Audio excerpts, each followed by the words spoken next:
नमस्कार सबैलाई। के तपाईँले रातिको समयमा आफै उज्यालो बाल्ने किरा देख्नुभएको छ?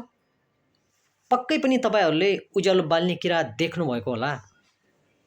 तर त्यो उज्यालो कसरी बन्छ भन्ने कुराको बारेमा सायद सबैलाई थाहा नहुन सक्छ। म यसको बारेमा थोरै भन्न चाहन्छु। त्यसलाई झिलिमिली किरा वा जुनकिरीको नामले चिनिन्छ। यसलाई अङ्ग्रेजीमा फायर फ्लाइ भनिन्छ। यो चम्किनुमा मुख्य 4वटा कुराहरूको महत्त्वपूर्ण भूमिका हुन्छ। Number 1, luciferin. लुसिफेरिन एक रासायनिक पदार्थ हो।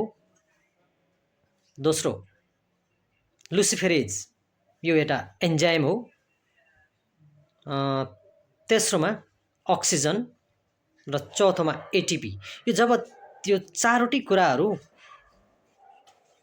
बिचमा प्रतिक्रिया हुन्छ, यी सबैको बिचमा प्रतिक्रिया हुन्छ भनेपछि यसबाट एउटा प्रकाश आउँछ, जसलाई जैव प्रकाश भनिन्छ र बायोलुमिनेसेन्स भनिन्छ। त्यही कारणले यो झिलिमिली किरा चम्किरहेको हुन्छ। सायद यसबाट हजुरले केही सिक्नुभयो होला।